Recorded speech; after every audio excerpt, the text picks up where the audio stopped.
I'm Aryeh Schwartz, And I'm Rachel Galligan. and welcome to the Winsidr Show, where it's all about the W.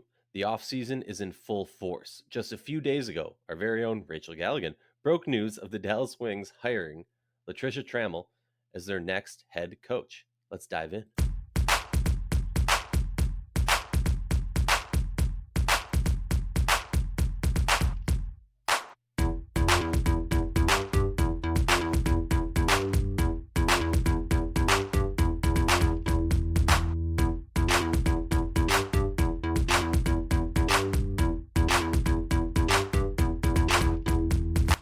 If you like our show, please consider joining our Patreon community.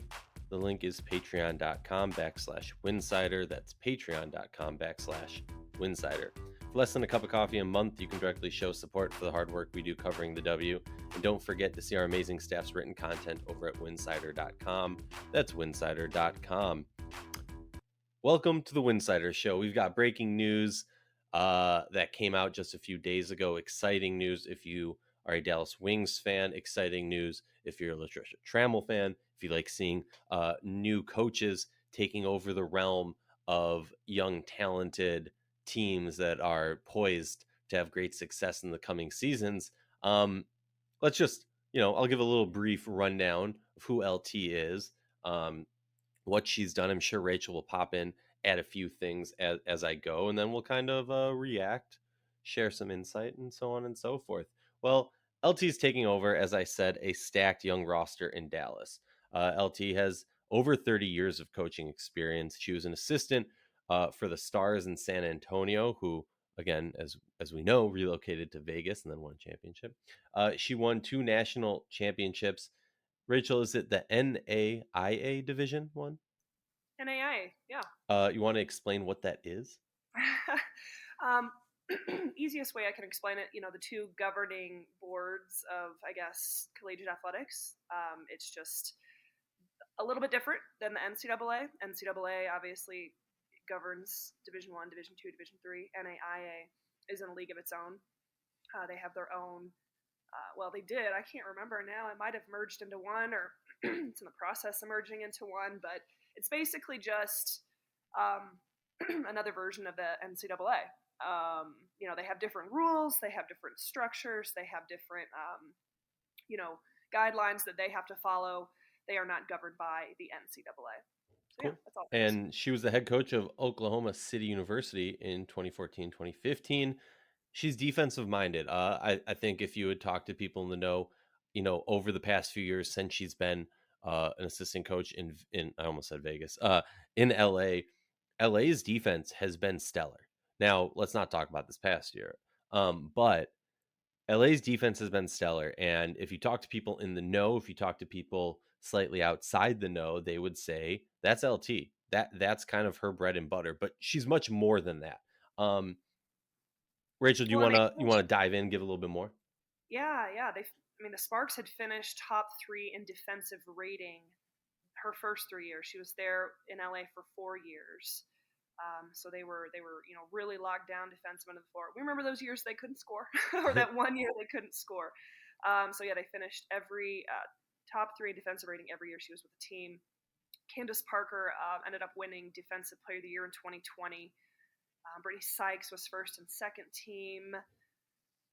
And I think NECA was actually first team as well in 2019. So very, very fundamental and defensively sound under Trammell and her system. And I mean, here's the thing. At the end of the day, like, we can talk about, 20 years of coaching experience, 30 years. I mean, Trammell has been a head coach like 3/4 of her career. Now, granted, different levels. NAI is vastly different than the WNBA, but has a ton of experience, close to 30 years, 29 if we want to be exact. 29 years of managing a roster, managing a team, putting together a team. So she's been on the sidelines. It's been really cool to see her in the WNBA as an assistant, kind of getting her feet wet, learning the lay of the land from that standpoint. But I definitely think it's time. I think this is a great hire for Dallas. Dallas, has had a kind of a revolving door of coaches the last few years, and it's between Agler and then you had Vicki Johnson. So this is an interesting period of time. I think this is a what's the correct word to put this? Dallas needed to find someone who could manage this roster and keep their premier players, aka Aryeh, happy and find a way to connect with this team. There was obviously some reports of some rifts and some issues. I mean, Jesus, anybody who watched the Dallas Wings play could see that. You know, you could see it on the sideline. You could see the frustration through certain periods of time in the season. And this is still a very young roster, extremely talented. I love the hire with Trammell. You needed someone who knows how to command a team, who has experience on the sidelines. Um, you know, to me, it doesn't matter whether that head coaching experience is WNBA or collegiate level. She's such a seasoned head coach when it comes to calling the plays and working with relationships and building that camaraderie of a team. And now she's got 4 years in LA dealing with a whole lot of different stardom over there through her period of time, that I think that this is a really good match for what Dallas needs in their current roster to just help them take this to the next level, right? Like we've been saying this for a couple years.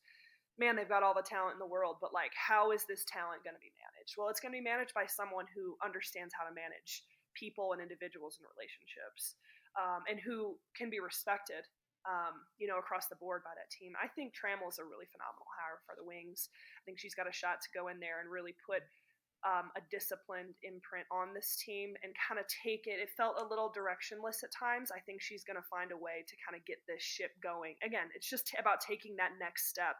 I think she's the perfect person for it. Yeah, I mean, I remember last offseason thinking she would be a great fit for a place like Phoenix, because when and I'll explain why as I'm obviously about to. But when you look at Phoenix, and there's definitely some similarities between Phoenix and Dallas. Don't call me crazy, but Trammell's ability, what we saw in LA, especially in her like first couple of years there, was an ability to connect to superstars and get the best out of them. And I think often, like, there's almost like these two camps of coaches who, almost don't want superstars, or it can be hard for certain styles of coaches to take over a team that has, a an alpha like a Diana Taurasi. Now there's no one else like Diana Taurasi, but I see similarities in the sense of, you have an alpha in Aryeh, you have this like huge star power in her and Satu. Um, and honestly, like, the rest of this roster is built so well, and she's in a position that if she can get the players to buy into her system and to what she wants to do with this team, they're built for success now. Like, we've talked about this, you just said it. We're waiting for that next step by them, right? Like, when are they going to get to that team? Like, they were on the playoff bubble for a far, in my opinion, based on how talented this roster is, for far too long. They lack direction, as you said. Yeah. And now to have a leader who not only, and the other thing also is, like, it's not just her ability to connect to superstars. I don't know if anybody remembers, but like, and sorry if you're a big Taya Cooper fan, but like, she's not a superstar. Sorry. She is off the court, not on the court. But seeing Trammell connect with her and other players on this team, Erica Wheeler, Brittany Sykes, and so on and so forth, connecting with the younger players also.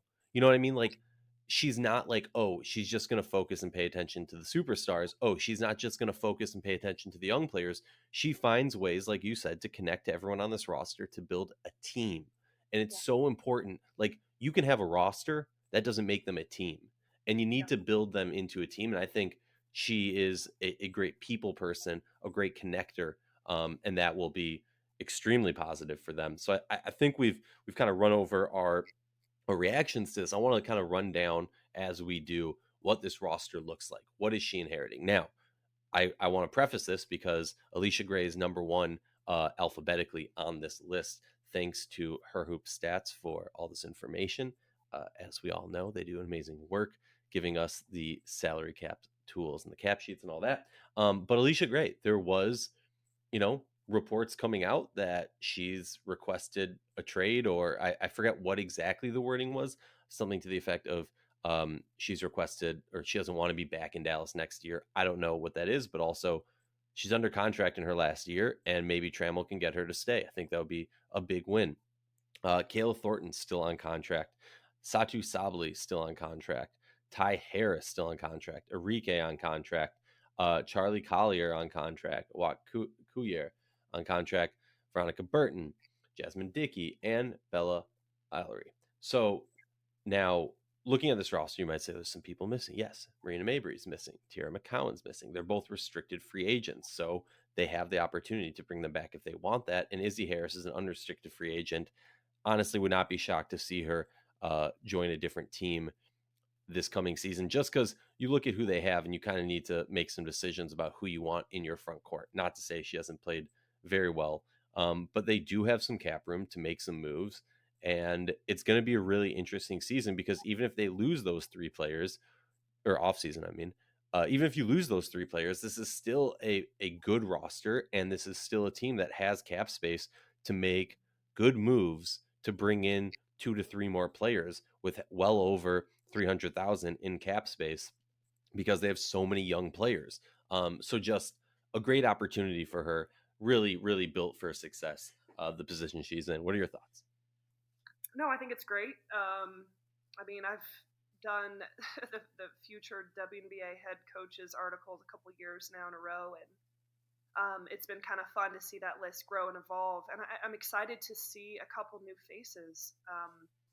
I don't think by any stretch, like I've heard a couple people say, and again, we'll talk about the Indiana Fever hire in a different pod, but some people, oh, these are safe moves. Like I think that I respect these moves. I like that Trammell has an impressive resume. I like her experience. There's a reason she interviewed with every open head coaching position outside of LA because she was there an assistant, and obviously they're gonna change the direction. But for her to have a conversation with Connecticut, with Indiana, and Dallas, I mean, she was one of the top candidates throughout this entire coaching carousel, and I think that's a credit to her resume, her experience. I do think that the best fit was Dallas, and I'm excited. I mean, here's the thing, though. I'm concerned of just the last few years in Dallas. I'm concerned about the bigger picture in Dallas. At some point it's like, you got to get your foot in the door, but like some people have made a joke, oh, the Dallas Wings are where head coaches go to end their careers. Because it's just like, Agler did certain things, okay, and then Vicki Johnson goes in there, does certain things. It just wasn't potentially a great fit with their franchise player, I guess, is what this comes down to. Because at the end of the day, the reigning, I think it was August, coach of the month ends up losing her job or not being retained. So it's just kind of a concerning situation across the board. I'm not saying anything that anyone who actually follows the league doesn't understand. My hope is this is a great match and there can be a form of longevity here. At least 3 years, like when I say longevity, like, can she get past the 2-year mark that seems to be a pattern here with the Dallas Wings? And, if not, I mean, man, we've really got some concerns as to who the decisions made at the top of this franchise. But my hope is that this is a really good fit. I have heard that there were certain meetings and certain dinners between premier players of the Dallas Wings and LT to make sure that connection was there and that respect was there. And it seems like everyone is really thrilled with this connection. It's really thrilled with this matching. I'm really hopeful that, the Dallas Wings can kind of go from being this hodgepodge group of extreme talent to a more, defined team and direction and are trending upward, continue to trend upward and continue to be, a force in this league, because I think we all agree they've got that. They just need the right leadership. Want to remind everyone we'll be throwing our sponsorship links and affiliate links in the show notes. Please check those out if you want to get anything from Homage or Breaking Tea or Fanatics. We got the links for you. TickPick also, if you're looking to buy tickets for anything. Rachel, I'm put you on the spot now. LT takes over. Playoffs, no playoffs. Oh, playoffs for sure. Thank you so much for listening. We'll be back with another episode breaking down other hires. As we all know, there's a lot more going on in the WNBA. Thank you for listening. We'll be back next time.